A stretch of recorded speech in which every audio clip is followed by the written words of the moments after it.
Hey guys, welcome to the chat. Oh my goodness, this has been such a difficult Friday. Let me say, so I am doing the live chat from my downstairs basement slash office area. And it is just so hard to get a signal where I live, in addition to all the YouTube issues I've had and camera issues. So thank you so much, guys, for being patient. I want to recognize some of you. And then I also want to fix my camera because it feels a little strange. Hold on. You guys have been nothing but patient the entire time, so I appreciate you for that. So let me start out with who's at the top here. Let's see. I still feel like my camera is out of tune. I may change it in a little bit. Hi, Courtney Frazier. Welcome to the chat. So glad to see you. You were on the previous chat as well. I think I posted a link at the top so that you can go back and kind of be a part of the chat that was going on in the video when I was, fumbling around with all the tech issues. But Courtney Frazier was in that chat as well. So if you want to go back and see what everybody was talking about, click on that link that I just pinned to the chat box. Hello, it's been cold lately. Welcome to the chat. So glad to see you. Also, Dragon Man Sesson, hello, glad to see you as well. Cheryl, hi, glad to see you as well. And hopefully more people will trickle over as they realize, oh, she did decide to do the live chat tonight. And then I also see Paige. Oh God, I'm going to mess this one up too. Paige, I'm just going to say Paige Melody. Hello, welcome to the chat. I'm sorry if I'm mispronouncing that. And I also see you and A. Hello, welcome to the chat as well. Deb, you are back. Thank you so much. Welcome to the chat. Chatty Chickadee, hello, welcome to the chat. Caitlin Brown, welcome. Ronald Zion, welcome, says, we won't let these issues stop the healing movement. Yes, yes. I wish I could figure it out. I'm just not a tech person. So Jeff, I know you're watching. Thank you so much for your help, Jeff. You helped me, even though my camera still feels kind of weird. But that's not what matters, right? We have a lot to talk about. I'm going to mess this up. Urzabet Z. B. That's, I'm going to have to put that. You know who you are. Thank you so much for coming back. And yes, finally, we got it to work. I don't know if I said hello to you, Serafina. Hello, welcome to the chat. So I'm going to say, Urzabet says, Tamara is so dedicated. Yes, I don't like leaving you guys hanging. I feel like a mom who's done something bad, like I've neglected you or something. So that's not what I want. So I'm glad I could be on tonight. I'm going to say Emma Seen. Hello, welcome. You're new. I don't remember seeing you in the chat box, so welcome. So this is a pretty touchy topic, guys. And I get comments about this all the time regarding acceptance and complex PTSD. If it's not complex PTSD, or how do I accept the kind of family or the parent that I have, then it's questions around, is my parent a narcissist, right? Somebody who is a covert narcissist, right? You can't really see it. It's almost like this deep-seated place within them. Or is my parent an overt narcissist, where the narcissism is so obvious that you don't want to be anywhere around them, right? So those are the three questions I usually get. Is my parent a narcissist? How do I accept that they're not what I want? Or how do I accept that my family is this way? And then number three, how do I live through this? How do I live through my complex PTSD and really being born in this world by the wrong parent? So I'm going to jump into a few things regarding these kind of parents. I call them the wrong parents because they're so mismatched from their children. These individuals that I'm going to be talking about, you probably have never heard this term, so you're going to love it, I think, because it's new and it really kind of specifically identifies a particular parent. But the parent is so mismatched from the child that it's almost scary to watch, right? The child tends to be the mature one, tends to be the parentified child, tends to be that adult child that takes care of everything and everybody, while the parent is on the sideline, emotional and judging themselves and everybody, and really minimizing their role as the parent, and maybe drinking and smoking and doing all these wrong things, right? They're doing things, the roles are switched. So they're doing things that the adult child most likely would do in a normal situation. And then, as opposed to just being a parent, they're sitting on the sideline, kind of licking their wounds in a sense. But the wounds are perceived. That's a key word here in this live chat. The wounds are perceived. They are not necessarily real wounds. So we're going to get to that. Okay. Okay. Let me look at these comments before hold on. Oh boy, I'm not looking at the camera that's recording. Am I looking at the camera now? Tell me, guys, if I'm looking at the camera now. I'm so fed up with YouTube. Yes. Okay. So should I be looking at this one? That's so weird. Let me see what happens if I do this. No. Crap. Okay. Let's try this again. I don't get why my camera's not connecting. It's so very weird, guys. Yeah, it's so very weird. Oh my God. Okay. Yeah. Thank you for the laughing faces. This is such I'm going to just let this stay up because this is going to be hilarious for those of you who need a laugh. If you're ever depressed or anxious or stressed, just watch this, Okay. So I'll look at this camera. My God. And my other camera's right here. Okay. So let me look at this chat box. I know, right? I'm like, this is not a good day for me. Okay. So let me go back to the comments here. Okay. So Ezra Beth says, I didn't feel neglected, but I really respect you being so dedicated. Oh, thank you. That's wonderful. I'm so glad. I'm looking at this camera again. I should be looking at this one. Thank you so much. That's really sweet. But I do feel like I neglect you guys when I don't come through with things, So Courtney Fraser says, can PTSD make you wish you were no longer around? As that is what I'm experiencing here in Maryland. Sorry for asking this. No. I think that Courtney Fraser, I think PTSD can make you wish that you were no longer around. There's a lot of people with complex PTSD and PTSD who have kind of what we call these indirect or passive death wishes. What this means is that you're not necessarily saying that you want to swallow a bottle of pills tomorrow and you don't want to live your life anymore. And you know what you're going to leave behind to those people that you want to have your things. You're not kind of going through that process in your mind. You're going through the process of, I just want this pain to stop. I want these flashbacks to stop. I want these various things in my life that hurt me to stop. And that sometimes is that, that traumatic pain, right? That just hangs on to you no matter what you do. You can go to therapy, you could take medication, you could, whatever. It doesn't seem to let you go. In order to feel like you're getting out of that pain, sometimes you have these thoughts that are passive. I wonder what it would be like, if I didn't live here. I wonder what life would be like without me being here, if I were somewhere over there, right? So Courtney, to directly answer your question, yes, it is very normal to have those thoughts of not wanting to be around, even if it's as simple as, I'm going to get on a flight tomorrow and go live in Maryland because I don't want to be around this pain anymore. I'm tired of the pain, right? So yes, that is very, very common. Skylight Dust, hello, welcome to the chat. Sorry guys, I'm making sure my cord is okay. Welcome to the chat, glad to have you. If you missed all the comedy at the beginning, go back, rewind it, look again. Hopefully it makes you laugh. Thank you, UNA, for saying yes. Thank you, Caitlin. Deb says the wounds are real, just invisible. Yeah, that's a good way to put it, absolutely. Absolutely.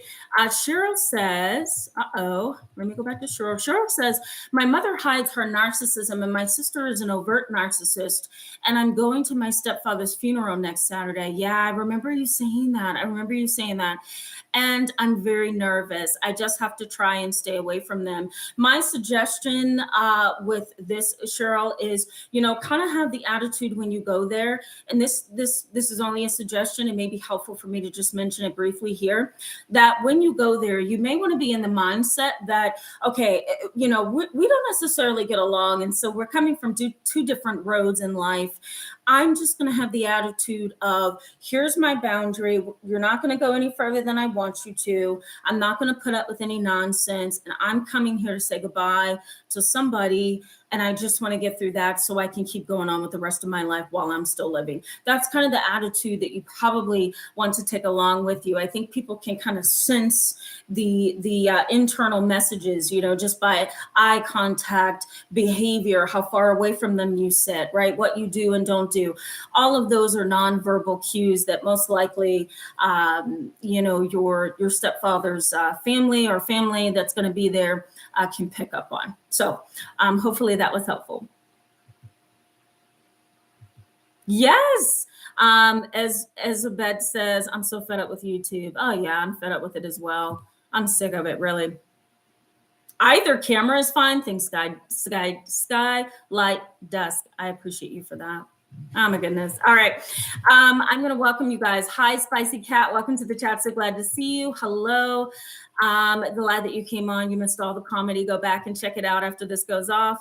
Hello, Kyra Knows 144. Hello, welcome to the chat. You might want to go back and check some of the comedy. Sunflower Heather, nice to see you as well. Glad that you are here. Okay, so let's jump into, let me move this really quickly. Let's jump into kind of what these parents kind of do. And, sorry guys. And let's talk about what complex PTSD is, what it looks like, and what you're likely to experience. So complex PTSD can also be called chronic PTSD. And here's what's going on in complex PTSD. You've got this traumatic situation, which is most likely your childhood.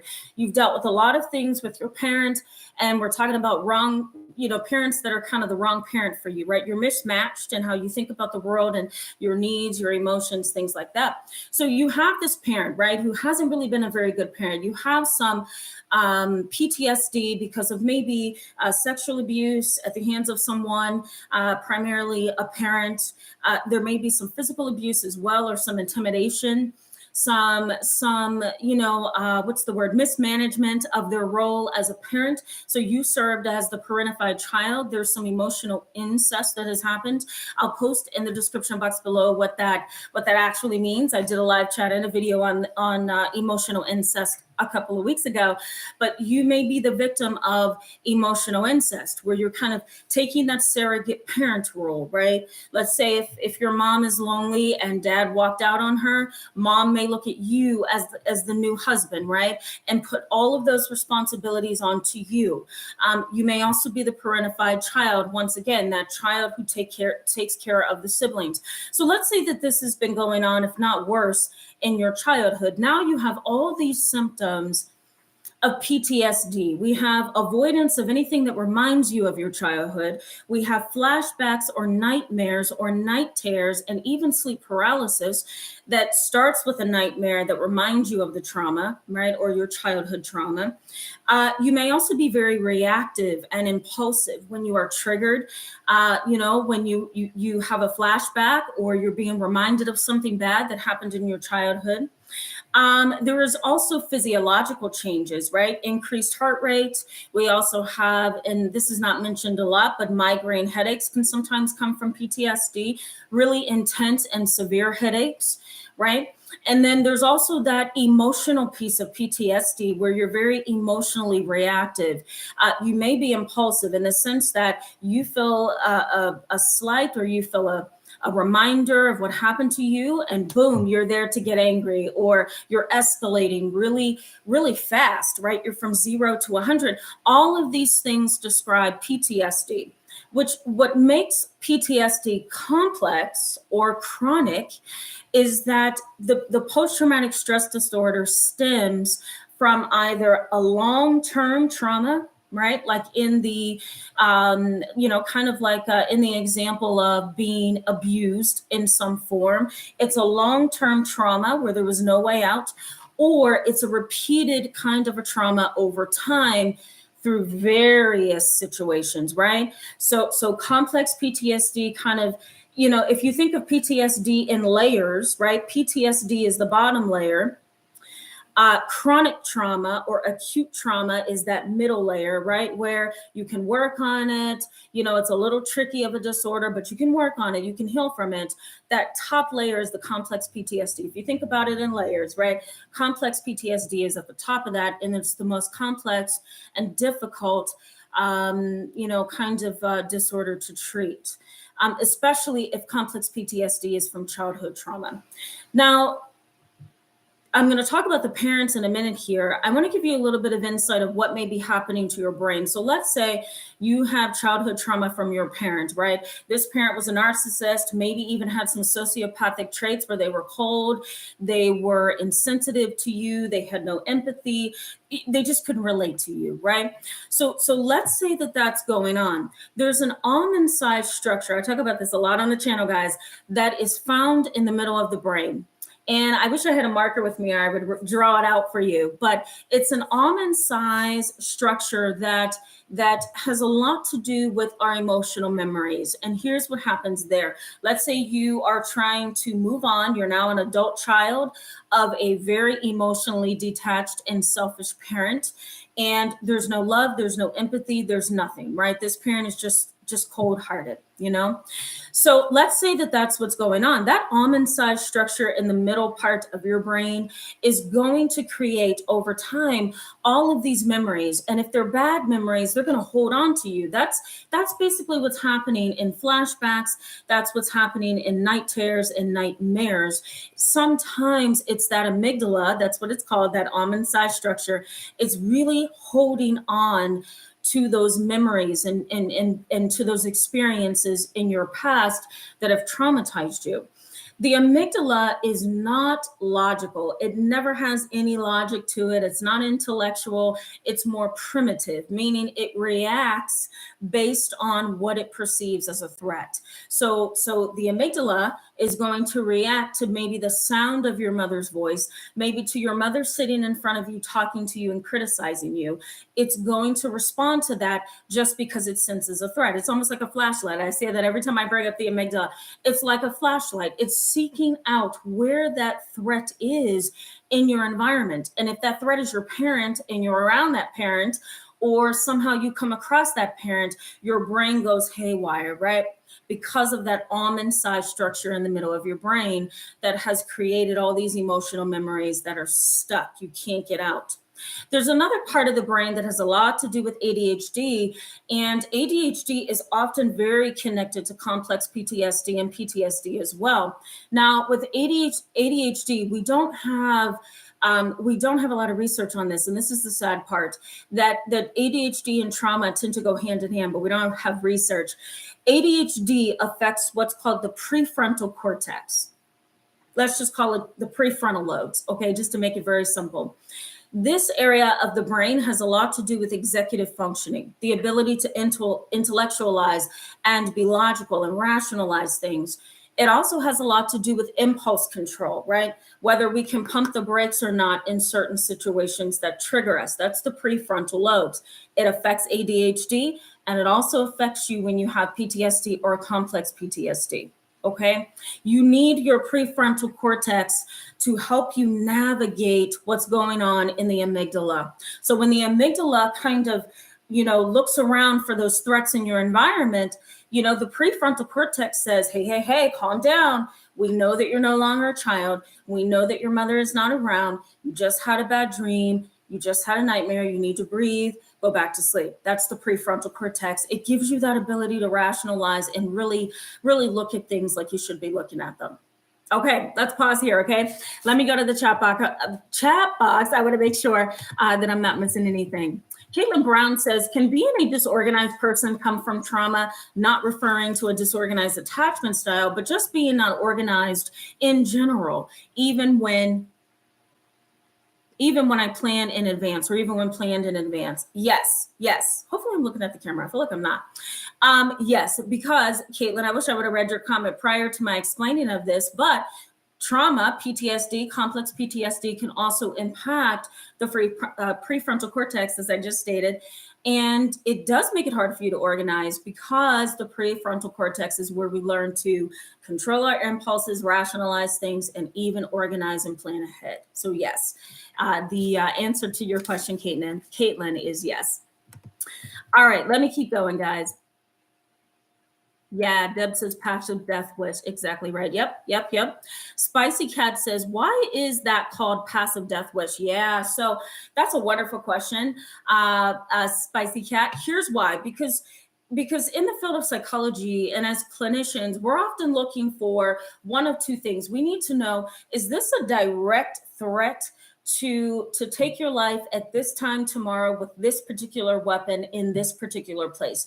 We need to be able to decipher between that and decipher between, is this just a statement that is coming out because you want to escape from the pain? You don't have a plan per se, and you don't really want to die. It's like this, you want to think of passive death wish as like this cloud that's just floating by, right? It's a thought because you don't want to be in the pain, as opposed to that direct statement of, here's what I'm going to do. So passive death wish is kind of like a cloud floating by, and it's something that may not stick, right? It's just something that you're thinking because you want to escape. Okay, I hope that made sense. That was a great question too. Okay, let's keep going, guys. Yeah. TN97, hello, welcome to the chat, says, oh boy, where did you go? So here you are, says emotional incest all my life. Yeah. Yeah, I'm sorry to hear that. And TN, I think you were with me in my last chat where I talked about emotional incest. But I'm going to post in the description box after this live chat ends the link so that you can learn a little bit more about that. Okay.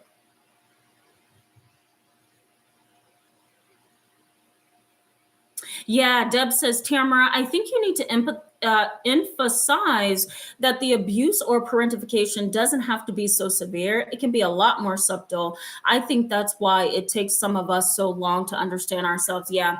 Let me go ahead and do that, Deb. I appreciate you for that, because sometimes as I'm teaching, I forget, wait a minute, I need to also teach about the passive, subtle way that this can show up. And you're right, Deb. This is why it's so difficult for people to say, wait a minute, emotional incest has happened in my life, because sometimes the abuse is subtle. That's why, and I'll share something with you in a minute here, and then we're going to jump into these parents and what they do.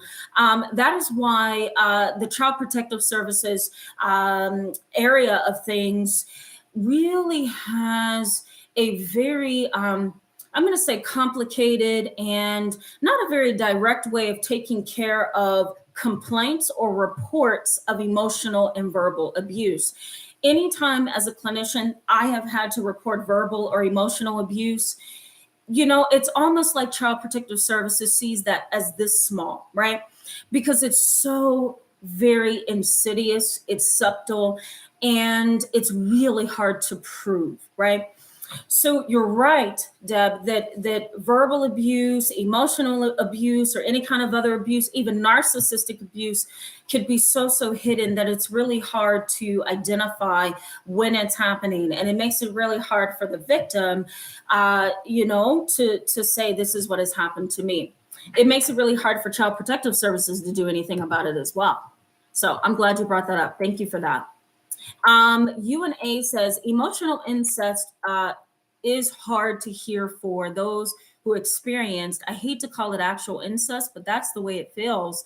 Yes, I was caught in sexual incest and isolated for a long time. I hated it. Oh, I'm so sorry, UNA.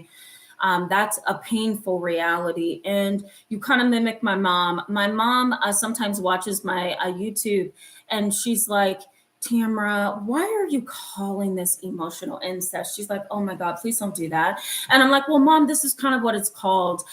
You can also call it UNA emotional extortion. I think it can kind of fit in that category as well. But I do understand the uncomfortability in that for sure. I do.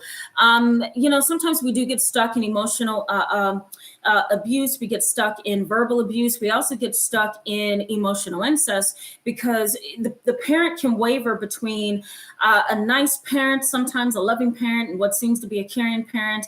And then they can, sway the other way and appear really cold-hearted, sociopathic, and mean and narcissistic. So it's really hard for us to say, this is what has happened, right? I'm saying us just to be inclusive in unison. It's really hard for us to identify what's going on. And when we do identify it, we don't really want to see it or acknowledge it because it's just so painful. And the parent is switchable. And we're going to talk about that in a minute. So Spicy Cat says, so how do you treat this, Tamara? Let me go back to your comment, Spicy Cat. Let me make sure I'm answering the right thing. Why is that called passive death wish? Okay, let me catch up to you. I'm coming back to that, Spicy Cat, okay?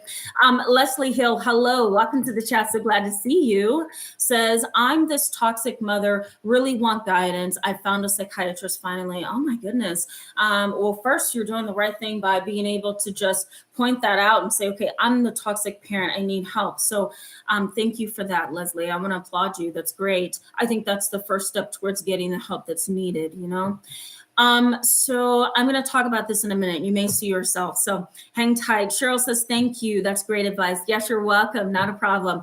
I will self-disclose that my family is pretty broken up, and I've seen my mom have to take that route. Cheryl, I've had to take that route in the past, and I see so many clients a week who have had to take that route as well.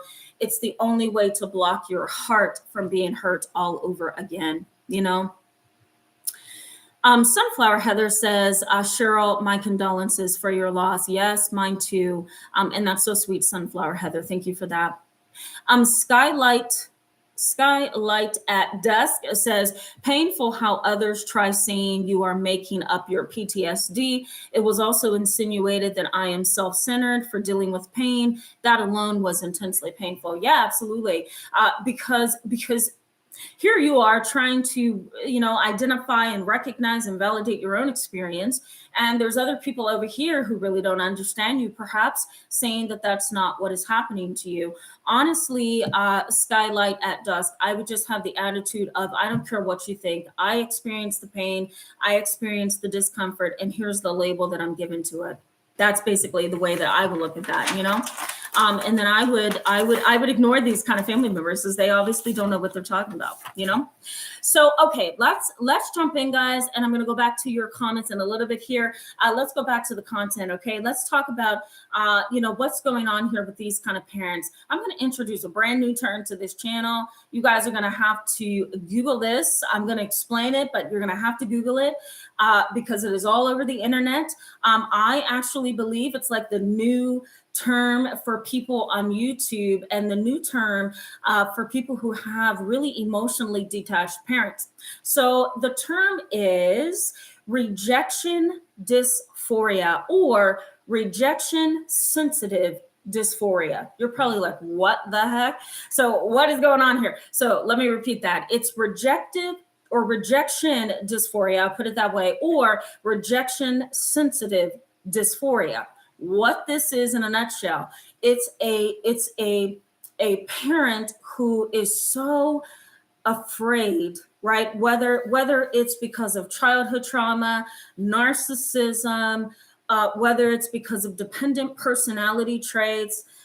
It may also be paranoia. It may also be this highly overt narcissistic parent, whatever the issue is, right?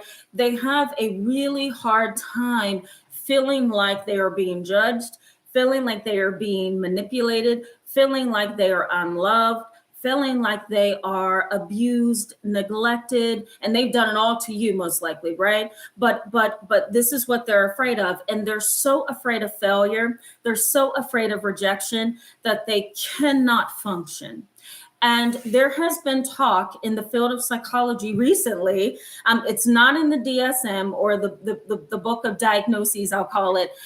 But there has been talk in the field of psychology that parents with rejection sensitive dysphoria can sometimes neglect their children because they're so almost obsessively attached to the fear that they are not approved of, that they are criticized, that they are judged, and that they are a failure in some way. In a slight sense, we can go ahead and say that this is sometimes narcissistic because it pushes the child, the adult child or the child out of the way so that they can be center stage and feel like their feelings, emotions, and thoughts are being taken care of. They don't want to be ousted. They don't want to be criticized. And they excuse me, guys, and they honestly don't want to be seen as unloved, right? It's all about reputation. It's all about how they want to be perceived. And if they fear that somebody else is going to see them the wrong way or somebody else is going to critique them, then they engage in a host of unhealthy, emotionally reactive behaviors. And so these parents tend to be pretty, excuse me, guys, they tend to be pretty sensitive to rejection. They tend to be pretty isolative. They withdraw, they react in rage. And, for the most part, they come across as these really histrionic. I should have got some water. I'm so sorry, guys. They come across as really histrionic and exaggerative in almost everything that they do because this is just how they function. And when they feel rejected, unloved, or they feel that they are not being approved of in some way, right? Then the walls kind of cave in on them. And this is where the selfishness comes from. And then they emotionally detach. So let me go to the chat box and see what you guys are saying. And then I'm going to tell you just exactly why this kind of a parent is selfish. Before I go to the chat box, let me fix this. Hold on, guys. Okay, the last thing I need is to pull my laptop the wrong way and then I lose you. And then we're going to have some more comedy for the night. All right, let's keep going, guys. It's been cold lately says, yesterday was a huge day for me after years of holding onto items that held bad memories or triggered me. I finally threw away all items that triggered me. I feel so much better. Yeah, good for you. Sometimes you do have to kind of get the dirt out of your house and kind of start over fresh. Good for you. That's wonderful. Okay, Ronald Diane says, why do people wait for a funeral to grab the mic to insult you while you're already grieving a family member? Is that sociopathic? I mean, it's really abnormal. It shouldn't happen, right? Because we all should be in a broken, humble state. We've lost somebody. We could be tomorrow, right? But instead, these kind of individuals are obviously foolish. They don't have the ability to rationalize or they wouldn't do it. I wouldn't say it's narcissistic. I would say it's very selfish and self-centered, for sure. Something's wrong there. Courtney Fraser says, I have been thinking a lot about if March 14th is the day the tree accident happened in 1998. I just know it was a few days before my 4th birthday. Okay. So she's talking about incidences that have triggered her in the past or that have occurred or happened to her in the past. I'm sorry, Courtney, I'm just not looking at that. You're responding to people in the chat.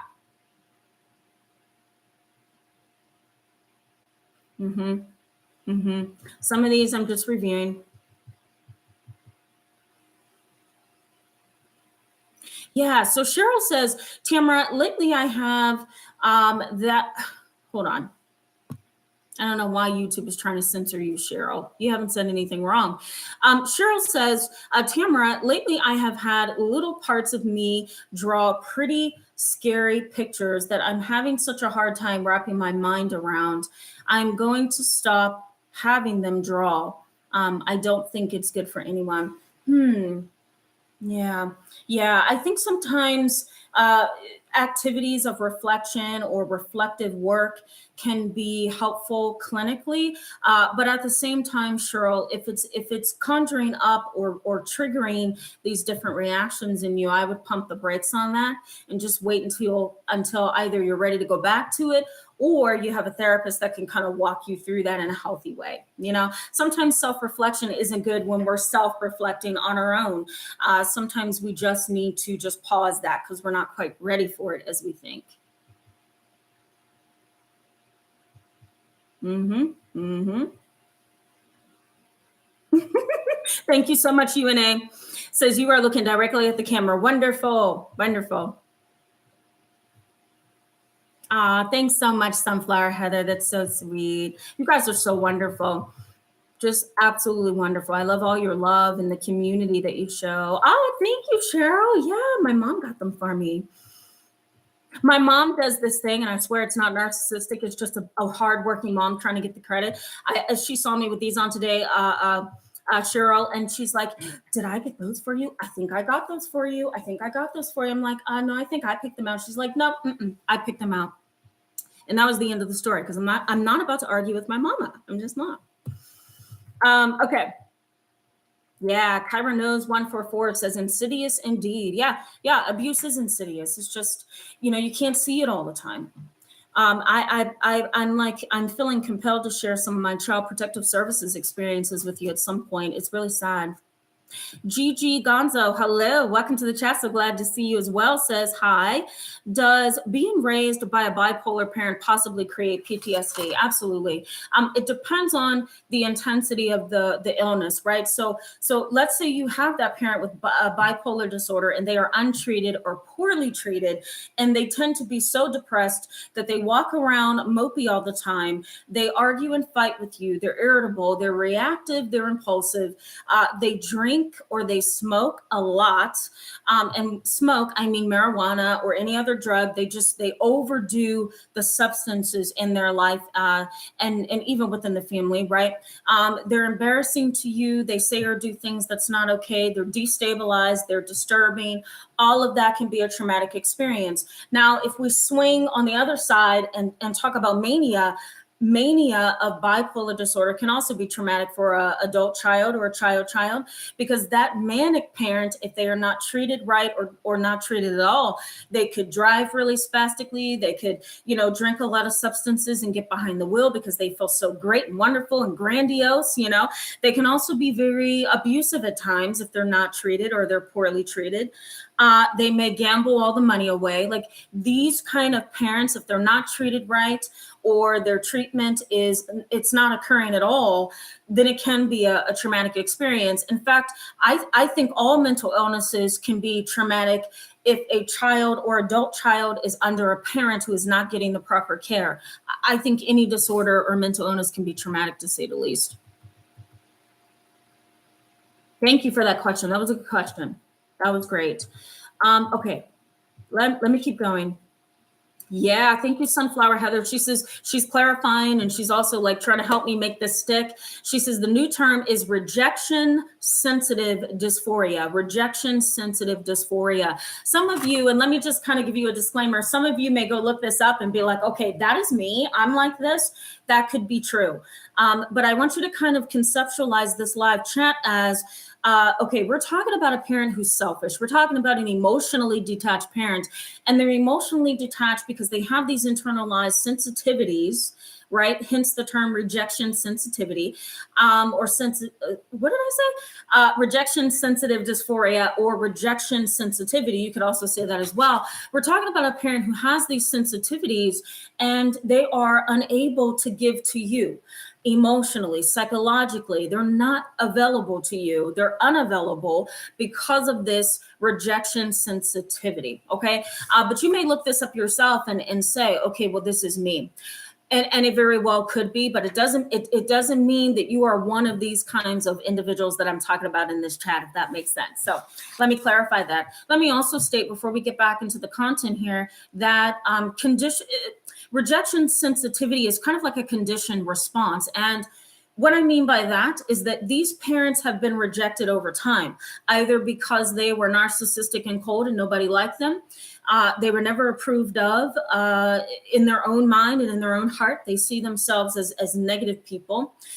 They've been bullied as children, or they have their own unresolved trauma, or some other terrible experience involving other people happened that caused them to internalize these negative messages. And then over time, they become selfish because all they want is that sign of approval. And you would think being a parent would kind of supersede that desire, but it doesn't, And this is why they are emotionally detached and insensitive and selfish, because their needs go first, right? So what do they do? Well, I want you to kind of see what I'm getting ready to bring up is a constellation of symptoms, meaning it's a whole smorgasbord of criteria, but there is no diagnostic criteria that has been studied or researched, right? So this is a list of things I'm getting ready to give you that is based on a really small pool of research. And I'm going to post some of those studies in the description box for you. We really do need more research. So the first thing that you are likely to see in these rejection sensitive parents that are selfish is either a sense of failure that's real or perceived. Now, here's what I mean by this real or perceived failure. A parent who is emotionally detached is going to care nothing about you. They want their needs met. So they're going to look for you to achieve. They're going to look for you to pat them on the shoulder. They're going to look for your approval, society's approval, maybe their own parents' approval. They're going to look for something to kind of feed that need for approval. Now, if they don't get that, what do? They lick their wounds, they cry, they feel, isolated, they feel withdrawn from society. It's this really intense reaction to what they perceive, real or perceived. They perceive it as a rejection, right? Whether it's real or not, right?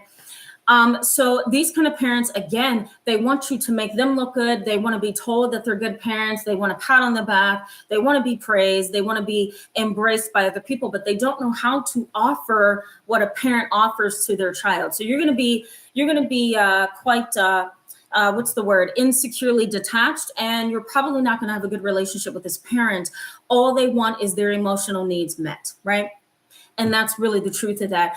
The other thing is that their emotions tend to be disproportionate to the trigger.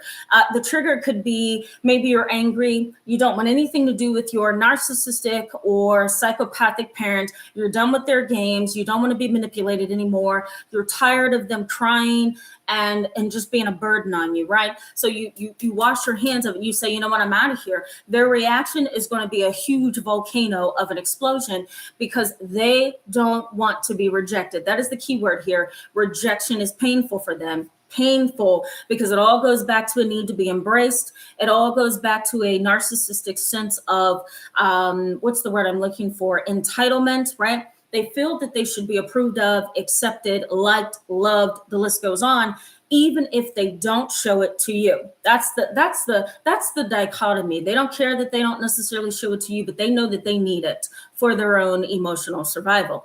So their reaction is often disproportionate to the trigger. You walk away, they have this big volcano of an explosion of an emotional reaction. And you may find yourself kind of sitting there looking at them thinking, okay, it's really not that serious.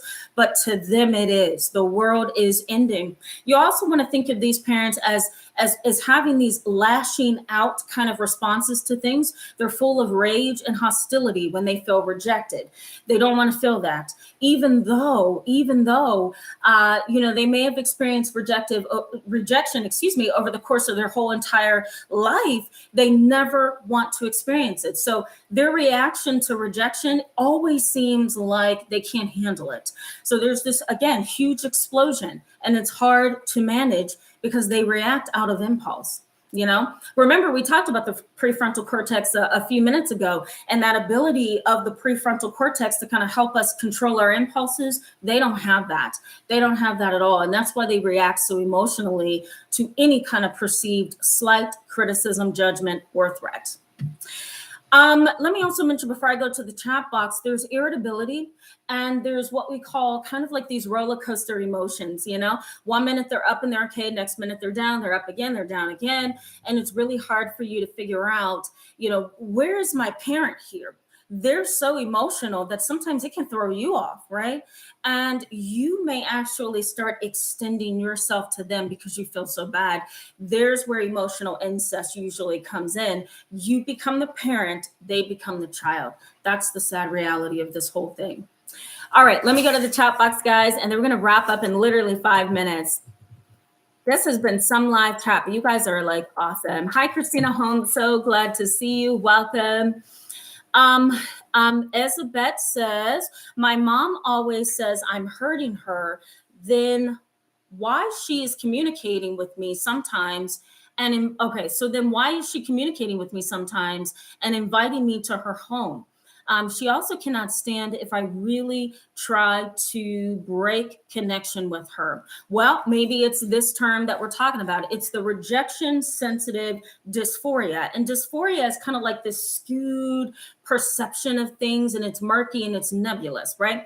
So maybe in a sense, you saying, okay, I'm going to put this barrier up and this boundary because this is not healthy for me. Maybe that in and of itself feels like huge rejection to her. So what does she do? She calls you on the phone, sends you a text message, says, come over for dinner, right?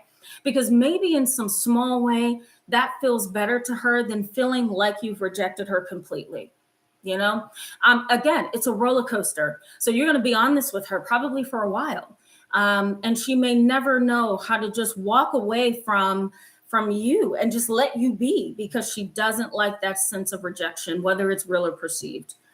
So UNA says, now I don't tell people I have RSD because they'll assume I have rejection sensitive dysphoria. I don't. Yeah. Oh yeah. So you may want to kind of tweak things a little bit there, UNA. This is what I don't like about the field of psychology. There's so many terms and so many words that if I throw something out there, everybody's like, what? Does that mean I have it? Or they misinterpret it for something else. You know what I mean? So yeah, you might want to clarify that a little bit, be on the safe side. All right, let me keep going. AV says, keep going. The Lord's work. Thank you so much. And I truly hope so. Thank you for that. That's humbling indeed. Hello, Liberty Can. So glad to see you. Says, I don't understand much of it. I do realize it didn't matter how I lived. They will do these things to your life. I think Liberty Can is talking about, let me go back. I'm talking about family members or parents who are not supportive or narcissistic parents, I think. Yeah, Liberty Can says you can't win no matter what you do. Yeah, absolutely. And let me just say, with these kind of parents, you can't win either, right? You could want maybe a month's time by yourself. They're going to perceive it as rejection. You might want them to stop calling you every day of your life. They're going to perceive that as a critique and rejection. So they're going to react to you in a way that's a little over the top. Just be ready for that. Any kind of rejection, whether it's perceived or real rejection, sends them up the emotion scale, and it's like a huge volcano. That's like a huge volcano. You almost start to feel guilty for wanting boundaries. That's really what begins to happen.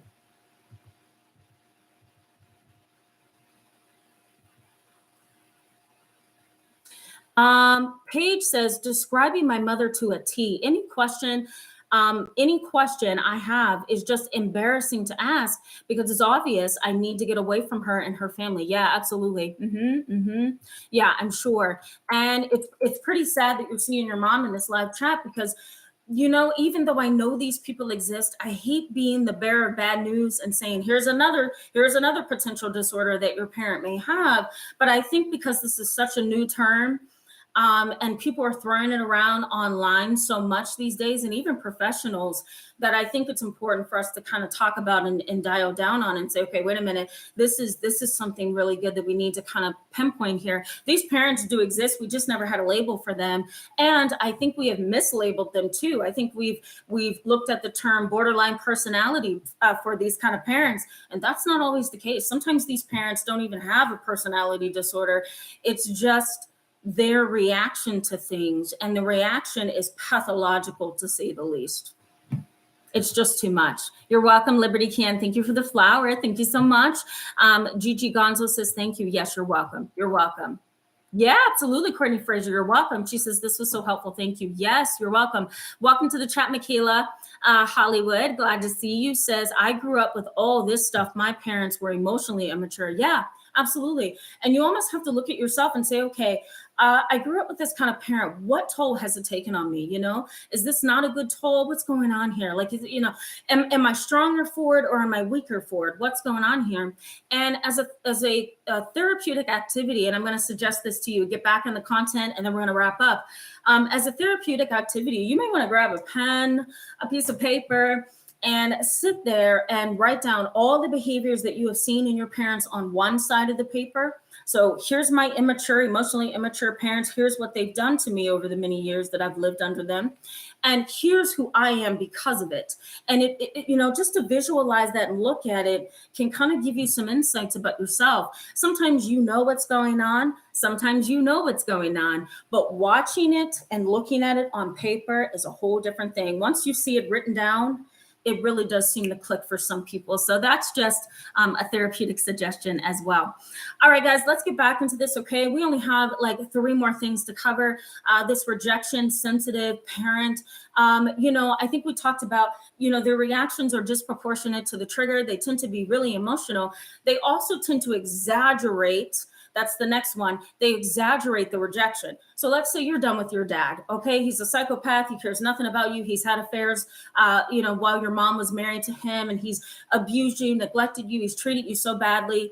And now all of a sudden, you know, he wants to act out because you decided to walk away. You're saying, Dad, I don't want any more of you. I'm washing my hands clean of you. I want peace of mind. What is he likely to do? Well, if he is rejection sensitive, as this term says, then he most likely is going to take to Facebook. He's going to post all these posts online about you and about what you did. And he's also going to turn things around to make it look like you're the dysfunctional, disrespectful, unhealthy child who has not been respectful to the father who has been there for you all your life. So that's an exaggerated response to, Dad, I just need some time alone to kind of figure things out. You know, so these kind of individuals, these parents, they exaggerate things so much that it's disproportionate to the trigger.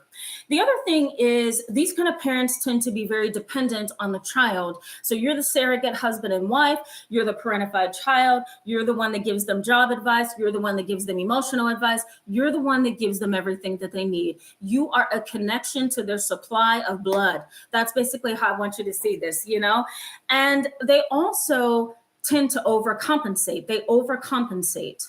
You know, they overcompensate for what they haven't been in your life.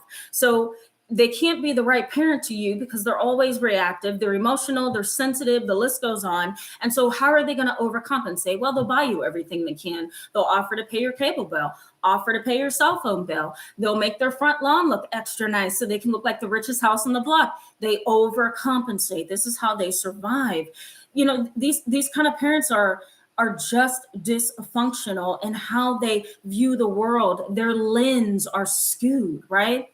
Let me also mention that they tend to be very obsessive, and they're obsessive about their mistakes. It's not because they always feel guilty. It's not because they want to make things right. It's because they want to acknowledge that thing that they feel is so hard for them to live with so that they can kind of wash their hands of their own feelings and feel better. So let me go over that again. They're obsessed. They are obsessed with being criticized. They are obsessed with being rejected. They're obsessed with being looked down upon because they want to get rid of the emotional reactions that they are having.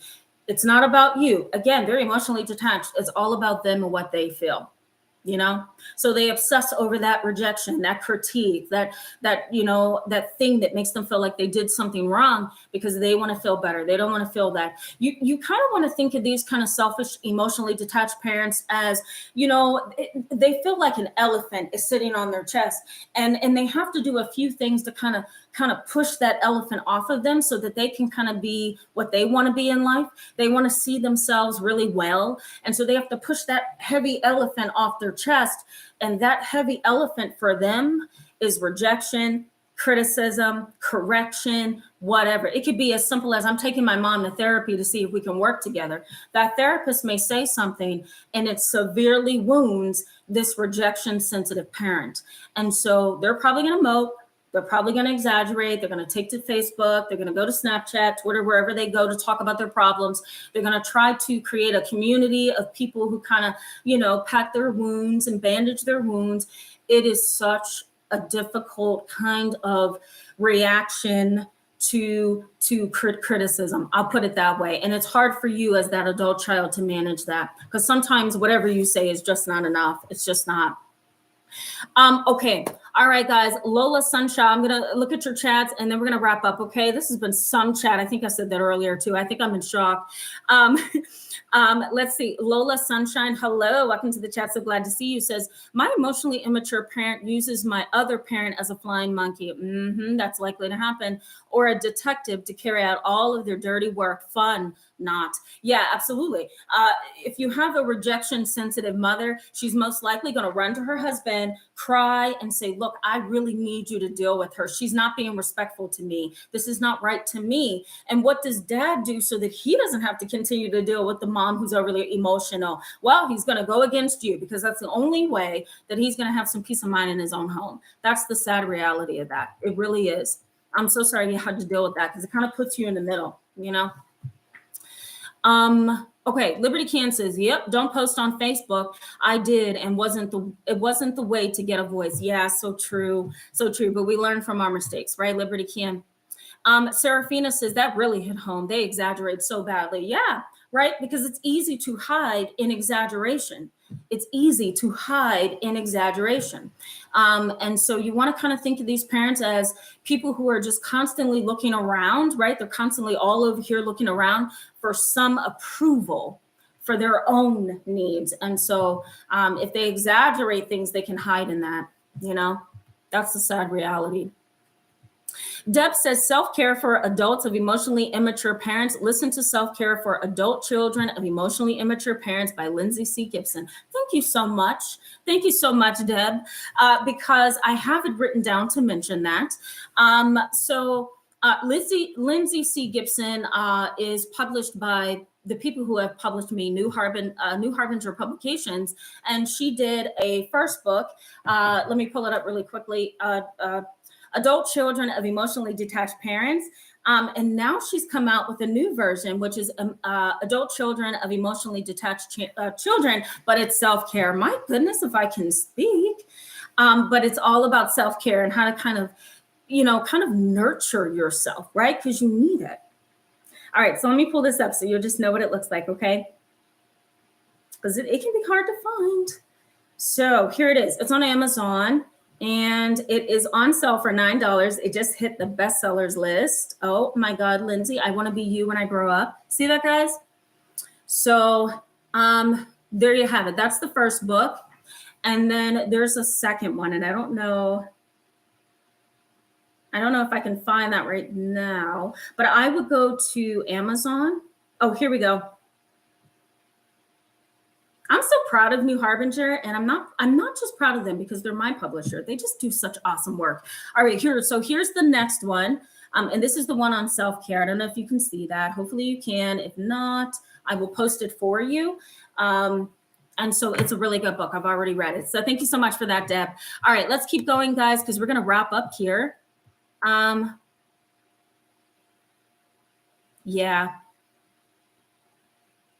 Yeah.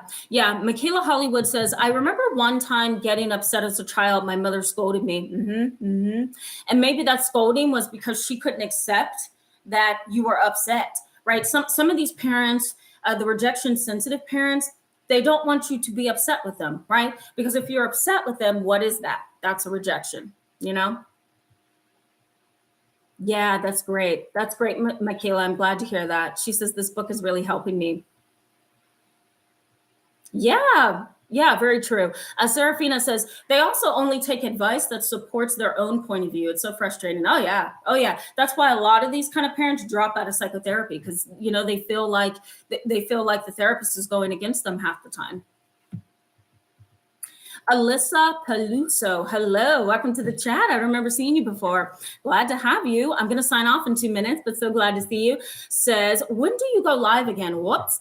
When do you go live again? Attempted to send you an email in an hour once home, still desperate to make contact with you. How to address serious matters Monday morning appropriately in a court setting. Yeah, please do email me. I'm happy to answer anything over email. My email address is in the description box below. And I go live again next Friday. Next Friday. Granted, there's no more tech issues. All right, guys. Yeah, no. You're okay. You're okay, Alyssa. I get you. All right, guys, we're going to pause here. Thank you so much for being live with me tonight. This was so fatiguing. I'm seriously going to go take a nap after this. I mean, but I'm so glad you guys are sweet. You signed back on and we were able to do the chat. So that's really all that matters. I'm glad I was able to get this content to you. I am going to probably be in my office next week, next Friday. So we'll do a normal live chat. Let me know in the comment section below or the chat box if you have any questions. In the meantime, I'm not going to post a video on Sunday because I already posted some random video on Wednesday, I think it was. So if you guys haven't seen it, go back and check that out because that's a video that may be helpful. It talks about acceptance. So yes, you're welcome. You're welcome. You're welcome, Alyssa. You're welcome, Lola Sunshine. You're welcome, Paige Armor. You're welcome. Yes, Ezerbet. Hello. I lost that person. Oh, darn. Okay, I'm just going to say you're welcome. You're welcome, Gigi, Gonzo, Liberty Can. You're welcome. I'll see you guys next week. Have a wonderful weekend. You deserve it. All right, you're welcome, Sunflower Heather. Bye-bye.